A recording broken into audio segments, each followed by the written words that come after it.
Comme d'habitude, le jeudi soir, on passe du chant à la Torah, car la Torah doit être chantée. Et la Gemara nous dit que Halomed belo ne'ima, Akore belo ne'ima, Vehashone belo zimra, Alav katuv omer, Vegam ani natati lahem chukim asher lo tovim. Celui qui ne chante pas lorsqu'il étudie, Akadosh Baruch Hu dit de lui, je leur ai donné des lois qui ne sont pas bonnes. Ça veut dire que on doit être tellement heureux avec la Torah qu'elle doit nous paraître comme une mélodie qui nous berce. C'est ça ce que la Torah fait de nous, des êtres différents. Comme quelqu'un qui avait dit à son élève qui lui a dit « J'ai fait le Siyum HaShas ». Il lui a dit « Tu as traversé le Shas, mais est-ce que le Shas t'a traversé ?»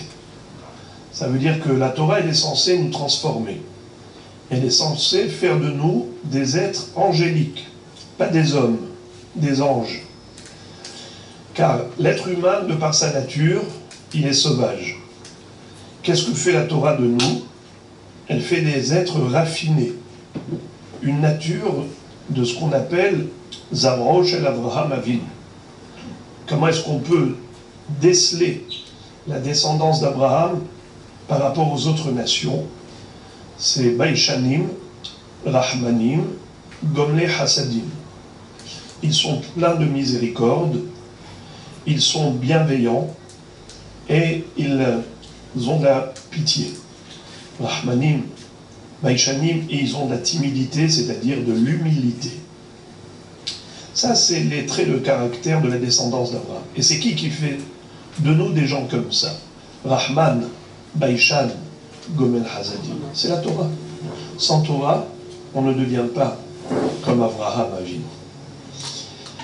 D'ailleurs, la Gemara nous dit dans Masechet Baba Batra Daf Kuf Samer Dalet, la Gemara dit comme ça: Shelosha Devarim,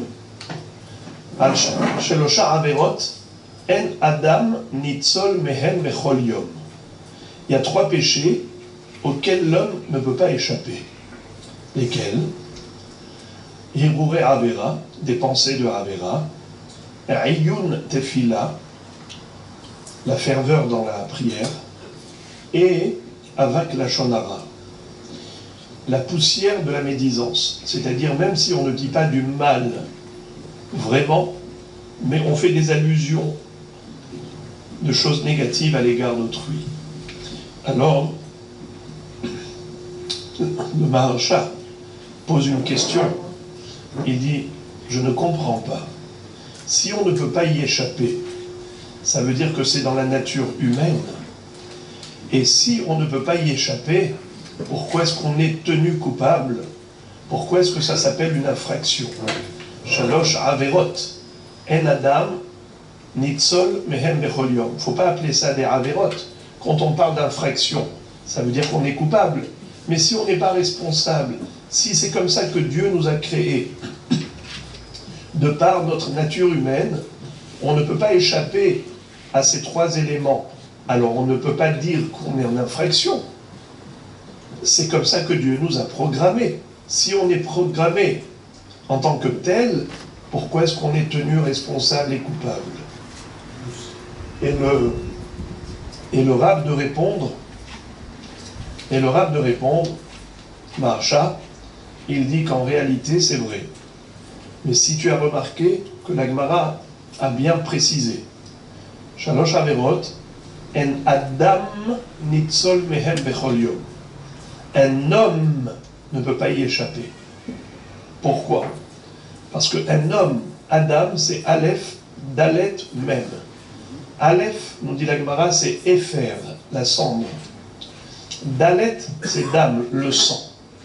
Mem, c'est Mara, la vésicule biliaire, la bile. Il dit ces 3 éléments qui sont dans l'homme.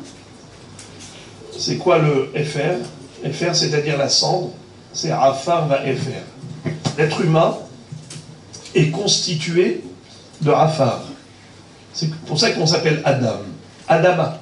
On a été fabriqué, façonné à partir de la terre. C'est comme ça que Hachem a créé Adam. Adam. Ensuite, Dalet, c'est le sang, d'âme. L'être humain, il est façonné à partir de la terre, circule en lui le sang, même c'est Mara, la bile. Qu'est-ce qui se passe? Il dit du fait que nous avons du sang qui circule en nous, on a le sang chaud. Comme on a le sang chaud, alors il y a toutes les pulsions instinctives qui sont en activité permanente. Il n'y a pas seulement la colère, il n'y a pas que l'orgueil, il y a également le désir, la passion. On est passionné par beaucoup de choses, par l'orgueil, par le désir. Ça, c'est une chose. Donc, ça, c'est le dam. C'est pour cela que nous avons Hiruré Avera, des pensées de Avera. Comme on est Efer, Rafar, parce que Rafar et Efer dans la Torah, c'est pareil, on retrouve que la Torah parfois, elle appelle Efer ce qui est Rafar, et Rafar ce qui est Efer. Et la Karme Rafar, c'est Refat Hatat. Alors, on est Rafar. Quand vous prenez de la terre, prenez une motte de terre, vous la jetez en l'air, elle va retomber. Car, Zrokrutra a Avira a Ikra Kae. Quand vous prenez un élément terrestre, il y a la gravité, il y a l'attraction terrestre. C'est la nature. Elle ne peut pas rester dans les airs, cette motte de terre. Forcément, elle retombera. Il dit, voilà pourquoi tu as du mal à avoir une kavana dans la prière, du début de la Hamida jusqu'à la fin. Pourquoi?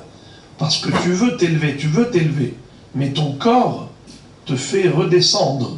Ta neshama s'élève, et du coup, le Rafar, le Efer, te ramène sur terre. Et tu te mets à penser à des choses terrestres, au lieu de penser à des choses célestes. Quand tu fais la tfila, tu dois te sentir comme un ange devant Hachem, parmi les anges. Nagdishach vena'aritzach kenoam siyach sod sarfe kodesh. Ensuite, Mara. C'est quoi Mara? La bile. Pourquoi on l'appelle Mara? Parce qu'elle est amère. C'est mar. Et en effet, ça suscite de l'amertume chez l'être humain. Comment ça s'appelle en anglais? Ça s'appelle la rasra.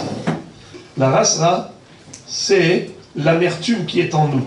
Mais quand quelqu'un il est amer, qu'est-ce qu'il fait pour dégager cette amertume? Il commence à condamner les autres. Il s'énerve contre autrui. Ça veut dire que tout le monde est responsable de son amertume. Le lachon hara d'amédisance, c'est quoi? C'est dire du mal d'autrui dans le sens où l'autre est négatif.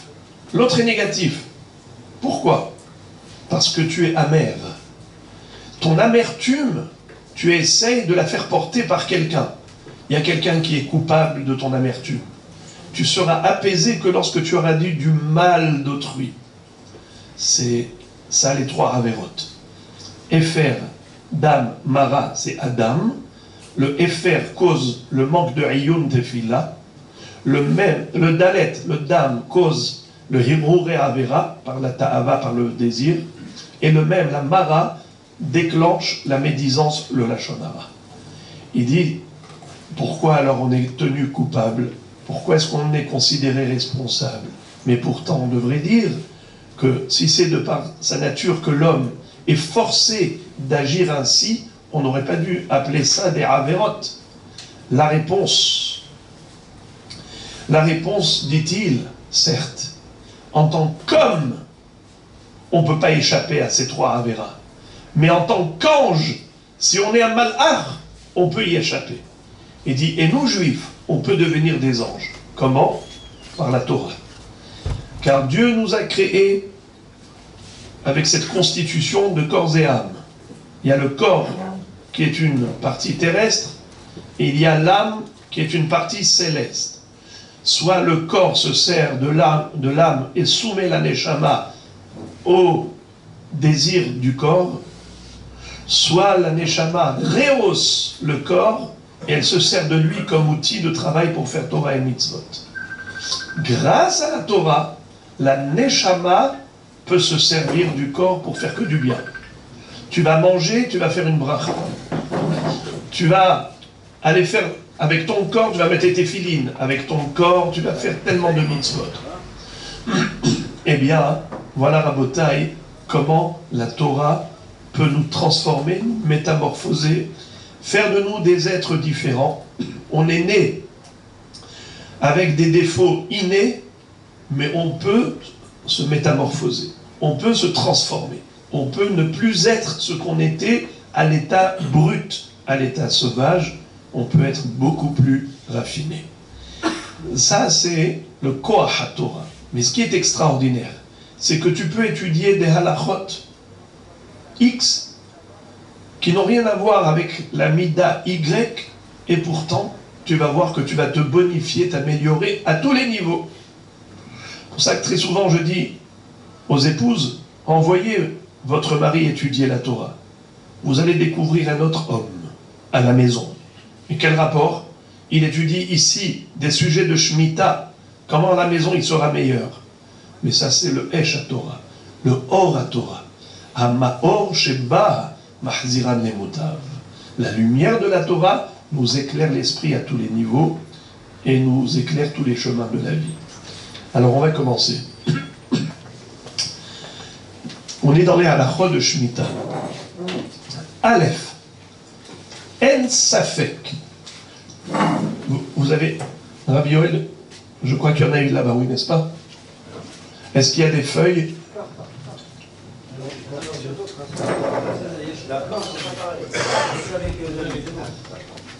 C'est pas ça? C'est pas de cette feuille-là? Non, c'est majeur.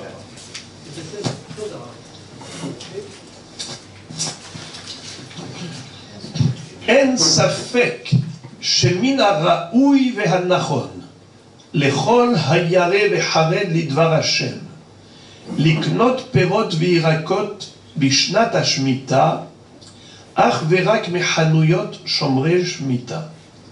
Ce que je vous lis, c'est le Yalkut Yosef.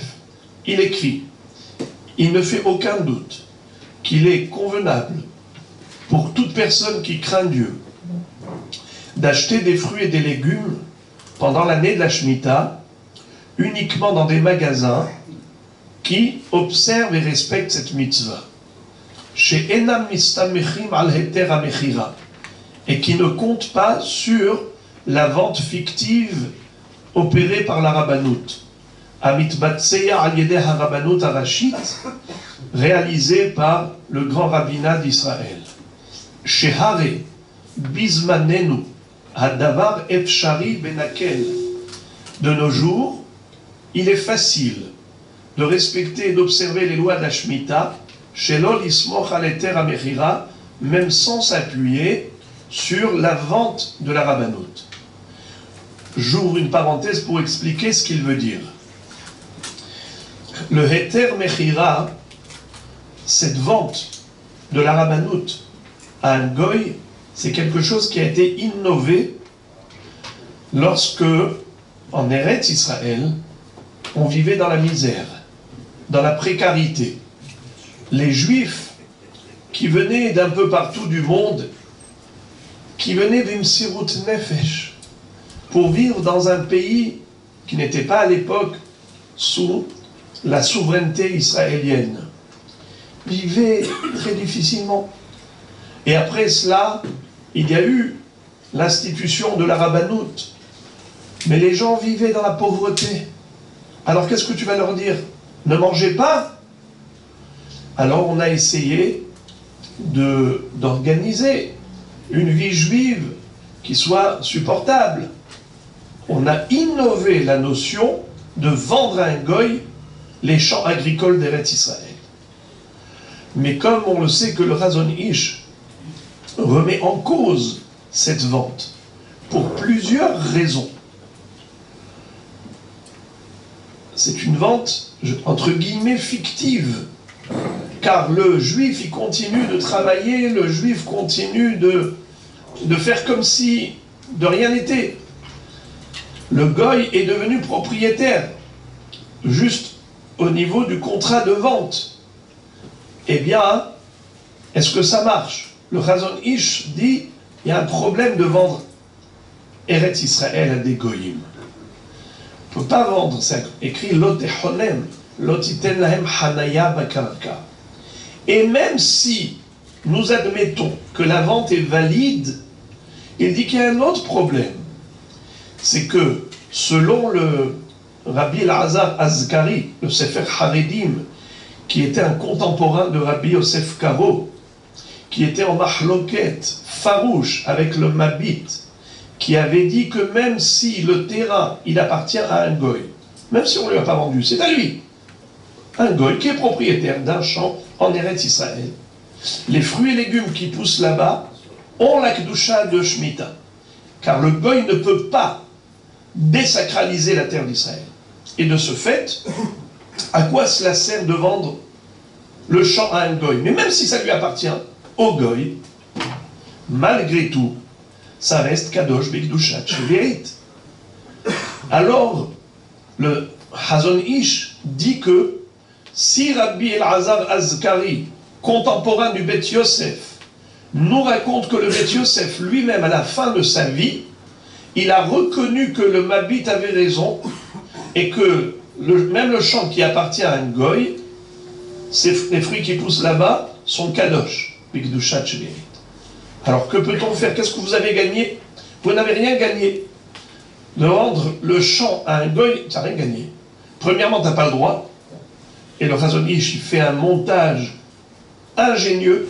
Il dit, si on n'a pas le droit de vendre Eretz Israël à des goyim, alors même si la rabbanout, elle a fait en tant que shaliach du propriétaire du champ, car le propriétaire du champ, il ne vend pas lui-même au goy, il vend par le biais de la rabbanout. Alors la rabbanout, qu'est-ce qu'elle est? Shaliach. On a une règle. En shaliach lidvar avera. Si Reuven dit à Shimon, va faire une avera, Shimon ne pourra pas dire à Dieu, c'est Reuven qui m'a dit. Car au lieu d'écouter Reuven, il fallait écouter Dieu. Comme ça dit la Gemara. Divrei harav, divrei hatalmid, divrei mishomrim. Qu'est-ce que ça veut dire ça? D'écouter Reuven pour faire une avera. C'est la raison pour laquelle le Chazon Ish n'est pas d'accord avec le Heter Mechira. Mais le Rav Ovadia Yosef Zatzal dit premièrement, quand on vend, l'interdiction de vendre à un goy Eretz Israël, c'est uniquement à un goy qui est en Avodah Zara. Mais ici on vend à des Arabes ou bien même à un Ger Toshav. Ger Toshav, c'est-à-dire quelqu'un qui est chômer les 7 mitzvot noachid. Et donc dans ce cas-là, il n'y a pas d'interdiction, d'après lui, de vendre Eretz Israël. Uno. Secondo. Ce qu'on dit au nom de Rabbi Elazar Azkari, que le Bet Yosef a reconnu que le Mabit avait raison, prétendant que le champ du Goy, il est toujours sacré, eh bien le Hida, Rabbi Chaim Yosef David Azoulay a dit, c'est faux. Impossible de dire que Rabbi Yosef Karo, il s'est ravisé. Et il est revenu sur sa position, et il est d'accord avec le Mabit pour dire que même si on vend le champ, il est tout de même kadosh. Impossible de dire une chose pareille. Lama, parce qu'il dit, Rabbi Yosef Karo, il a écrit cette teshuva dans le Avkat Rochel, dans la dernière Shemitah de sa vie. À la fin de sa vie. Et dans le Yalkut Yosef, il dit que d'après le Rabbi Elazar Azkari, alors le Bet Yosef, il a fait yo-yo, en dents de scie. Au début, il disait que on peut vendre un goy. Après, il a regretté. Après, il est revenu, il a dit non. Après, il a regretté. C'est impossible. Il doit y avoir une erreur dans ce qu'a dit Rabbi Elazar Azkari. Il a cru que le Bet Yosef, il était Roserbo, mais c'est impossible. Comme ça, dit le Hida. Et de ce fait, nous dit Rav Ovadia Yosef Zatzal, on peut compter sur le Heter Mechira. Mais qu'est-ce que dit son fils, Rabbi Yitzhak Yosef Shalita? Il dit que ça a été instauré dans la rabbanout pour permettre aux gens qui de toutes les façons se permettent, et ils ne font pas attention aux dynim de la Shemitah, au moins qu'il ne soit pas en infraction. Et surtout, c'est qu'à l'époque, c'était une nécessité absolue. Il n'y avait pas de quoi manger. Donc on était obligé de trouver des ouvertures, des échappatoires, afin de faciliter la vie juive. Mais il dit, mais de nos jours, au Baruch Hashem, on vit dans l'opulence, on vit dans une abondance, une bracha comme on n'a jamais vu. Vous avez vu un petit peu Bli Aïn Hara ben Porat Yosef, quand on va dans un marché, quand on va au Sherat, quand on va à Rami Levi, quand on va n'importe où, tu vois Ben Porat Yosef. À non plus finir, des entrepôts et des étalages, partout tu as un chouk, et chacun qui ouvre un magasin de primeurs, et Vérod, Ben Porat Yosef. Quelle bracha Kadosh Baruch Hu nous a offerte dans cette génération. Alors il dit, de nos jours, on peut se permettre d'être mahmir. Et qu'est-ce qu'ils font les mahmirim? Comme par exemple à Osher Ad. Ils apportent des fruits et légumes, soit de Yevul Hul, la production agricole importée de Hutzla Haaretz, en dehors d'Israël. Donc ces fruits et légumes, ils ont poussé dans des champs qui n'ont aucune sainteté. Ou bien en dessous de cela, Yevul Nochri. Vous voyez, Yud Nun, c'est Yevul Nochri. La production des goïms, c'est-à-dire même en Eretz Israël, mais des champs qui appartiennent à des goïms.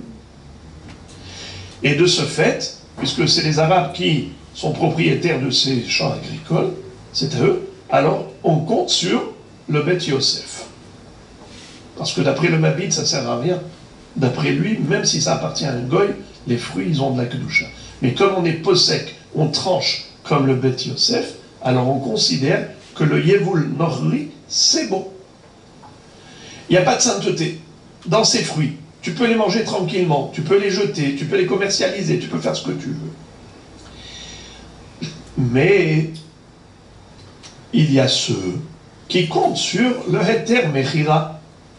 Heter Mechira, comme à Rami Levi, les fruits et légumes qui vendent là-bas, c'est Heter Mechira, ou parfois Yevul Nochri, ou parfois Yevul Hul. Ça dépend, il faut regarder. Quelle est l'inscription au-dessus? Si c'est Yevul Hul ou Yevul Nochri, il n'y a aucun problème d'acheter. Si c'est Heter Mechira, c'est la discussion, c'est le débat. D'après le fils de Rabbi Ovadia Yosef Zatzal, le Rav Arashi actuel, il dit, puisque de nos jours on peut facilement obtenir des fruits et légumes sans avoir recours au Heter Mechira, mieux vaut. Entre parenthèses, j'ai dit qu'à Rami Levi, il n'y a pas de la Humra. En fait, c'est pas exact ce que j'ai dit, puisqu'il y a Yevul Hul et aussi Yevul Nochri. Il faut regarder d'où ça vient. Mais en plus, quand ce sont des emballages fermés avec une inscription précise dessus par rapport à l'origine et la provenance de ces fruits et légumes, donc on peut voir même, par exemple, ça peut être Otsar Beddin, ça peut être Yevul Hul et ainsi de suite. Donc il n'y a pas de problème. C'est ce qu'ils nous ont envoyé dans la liste de la Rabbanout de Natania. Ils nous ont dit les Argazim Sgurim Ve'arizot Asgurot. Donc s'il y a une inscription, il n'y a pas de problème. Donc voilà l'idée. Ukvar Amru Hazal Al Shomre Shevi'it Gibore Koach Rose Devavo. Les Hachamim nous disent que ceux qui observent les lois d'Ashmita sont comparés à des anges, car les Malachim, il est dit d'eux, Barechu Hashem Malachav, Gibore Koach, Ose Devaro, Lishmoa Bekol Devaro. David Ameler disait, vous les anges, vous faites ce que Dieu vous a demandé avant même d'avoir entendu ce qu'il vous a demandé. Ose Devaro. Et après ça, Lishmoa. C'est pour cela qu'au moment où ils ont dit Na'aseh Venishma, Akadosh Baruch Hu a dit, mais vous les Bnei Israël, vous dites, on va faire avant même de savoir ce que je vais vous demander. Vous avez utilisé et employé le langage des anges. Les anges, ils disent, assez, avant même de savoir qu'est-ce que Dieu va leur demander. On sait des barreaux, l'ishmoa bekol des barreaux. Et le Midrash va dire, Elu shomre shevi'it. Ceux qui observent la mitzvah de la Shemitah, ils sont considérés comme des anges qui sont rancés des barreaux. Et celui qui n'a pas les moyens de payer. Très bien. Le Rav Ovadia Yosef Zatzal, ils ont envoyé une vidéo récemment où on voit le Rav Ovadia Yosef en train de dire à l'un de ses élèves qui est venu, un avraire qui est venu lui demander, il lui a dit, maman, pose la question. Quand on achète au Tsar Beddin, ça coûte plus cher. Le Heter Mechira, ça coûte moins cher. Est-ce qu'elle peut se permettre d'acheter Heter Mechira? Il lui a dit oui. Le Heter Mechira, il ne faut pas le remettre en cause. Il ne faut pas dire que ce n'est pas un bon Heter. C'est un Heter. Seulement, si tu veux être mahmir, si tu veux faire les choses à la perfection, alors tu payes plus cher. Mais tu n'es pas obligé. Donc si ta maman n'a pas les moyens, comme il a dit, elle ne va pas s'appauvrir, elle n'a pas les moyens, elle peut s'appuyer tranquillement sur le Heter Mechira. Donc voilà, il y a le Heter et il y a la Humra. Le Rav Yitzhak Yosef nous dit, celui qui peut, c'est bien d'être mahmir. Maintenant, je vous invite à regarder quel est le din lorsqu'on est invité. Ou bien, par exemple, une femme avec son mari. C'est comme la viande, il y a glad et il y a kasher. Alors là-bas, c'est déjà différent. Car le glad et le kasher, ça c'est une marloquette entre les Sfaradim, les Ashkenazim, le Rama et le Bet Yosef, à savoir qu'est-ce qui s'appelle trefa. Lorsqu'il y a des adhérences au niveau du poumon, alors ça s'appelle sircha. Cette sircha-là, cette adhérence-là, selon le Rama, si on peut, avec les doigts, la faire fondre et la faire disparaître, ça veut dire que ce n'était pas vraiment une vraie adhérence, ça s'appelle mishmouch, sircha qu'on a été memashmeshba, et on l'a fait fondre, alors c'est kasher. Tandis que pour le Bet Yosef, il ne faut pas qu'il y ait du tout de sircha, du tout d'adhérence. Sinon, pour lui, c'est mamash trefa, donc c'est une autre catégorie, un autre domaine. Mais là, ce qu'on nous explique, c'est que il y a la halacha et il y a la humra. Et le Rav Yitzhak Yosef nous dit que c'est bon, qu'il est bon d'être mahmir si on le peut. Si c'est difficile, alors on peut s'appuyer sur la halacha absolue. D'ailleurs, dit-il, regardez par exemple le Vav. Si une femme et son mari sont en dispute, Isha harotza lehakel, une femme qui veut acheter les fruits et légumes n'importe où il y a Heter Mechira, l'ismoch à l'Heter Mechira vashveit, ou ba'ala rotze le'achmir bazeh, son mari veut être strict, ve'no yachol le'shachnea le'achmir, il n'arrive pas à la convaincre pour être mahmir. Et il n'a pas le droit de l'obliger. Il ne peut que faire la humra pour lui-même, mais pas pour les autres. Ou carrément qu'il fasse atarat nedarim, à la minhag shenahag le'achmir, vegadol shalom me'od. Qu'il fasse atarat nedarim et qu'il mange du Heter Mechira, mieux vaut qu'il mange du Heter Mechira plutôt que de la dispute, car le shalom est très important. Donc, que pour la humra, pour des choses qui ne sont vraiment que humra. Il vaut mieux passer sur la humra plutôt que de rester en dispute. Venachon lehashpia ala isha, mais il est préférable d'influencer la femme à l'idée rabbanim par le biais de rabbin, shetinhag la humra keminhag haredim idvar Hashem, qu'elle accepte cette humra comme les haredim, ou bifrat bizmanenu, à plus forte raison de nos jours, chez Tzibur Atzochanim Yecholim Lachmir Bashmita Benakel, les clients qui veulent trouver des fruits et légumes, la humra, ça se trouve facilement. une femme cachère, elle accomplit les désirs de son mari. Ach en levatel et shalom bait bishvil davar sheyesh rabbim anoagim bo heter. Mais il ne faut pas annuler et laisser, et chas v'shalom, se mettre en guerre avec son épouse pour quelque chose qui est dans l'absolu permis. D'ailleurs, regardez le Zaïn, Mi shenahag liknot rak mechanut shomre shmita, celui qui avait l'habitude d'être mahmir, vekashelo leachmir beminhago mikamasibot, mais il a du mal à se maintenir dans ce minhag pour plusieurs raisons. Par exemple, il est invité dans un mariage, ou bien il ne trouve pas facilement un magasin à proximité ou autre. Berotse me'ata liknot mechanuyot shemochot perot virakot al pi heter mechira. Et il veut désormais acheter dans des magasins qui comptent sur le heter mechira. On mevatel minhago legamre. Tzarich lahasot atara al shelo amar belineder. Puisqu'il veut complètement annuler son minhag, c'est pas ponctuel, c'est complètement. Alors il faut qu'il fasse atarat nedarim. Sauf s'il avait dit, depuis le début de l'année, je fais ça bli neder. Après cela, il dit que quelqu'un qui invite un autre, faut pas lui mentir.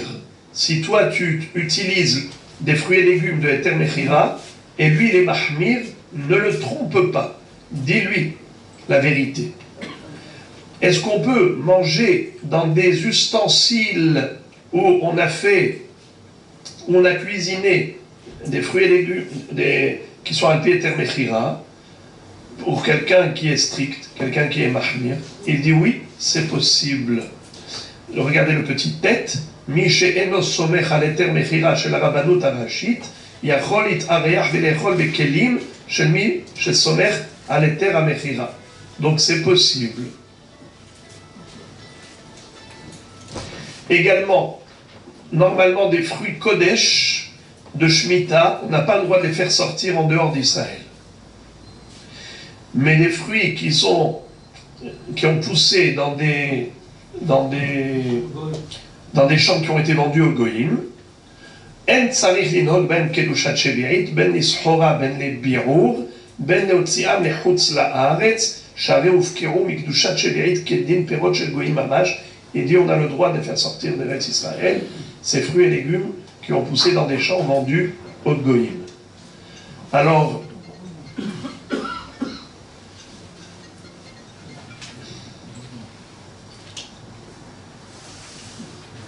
si par exemple le vendeur, regardez le petit guimel, si par exemple le vendeur te dit il y a heter mechira et il n'y a aucune preuve, tu te demandes est-ce qu'il te raconte des bêtises ou est-ce que c'est vrai? Regardez ce qu'il dit.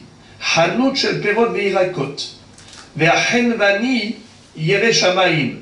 Et le vendeur, c'est quelqu'un qui craint Dieu. Ne'eman bashana hashvi'it lomar she'aperot veirakot shebachanut niknu mechaklaim shemachrus dotehem lanochri be'emtzaut harabanut harashit ve'en bahem kedushat shevi'it. Puisque c'est quelqu'un qui craint Dieu, tu peux compter dessus, c'est pas la peine d'aller fouiller jusqu'au bout pour voir si ça a été vraiment vendu ou pas. Tu peux lui faire confiance, puisque on est là dans un Issour d'Erabanan. Et il est Ne'eman pour un Issour d'Erabanan. Pourquoi je dis Issour d'Erabanan? Je vais conclure le propos avec ça et on va faire vite.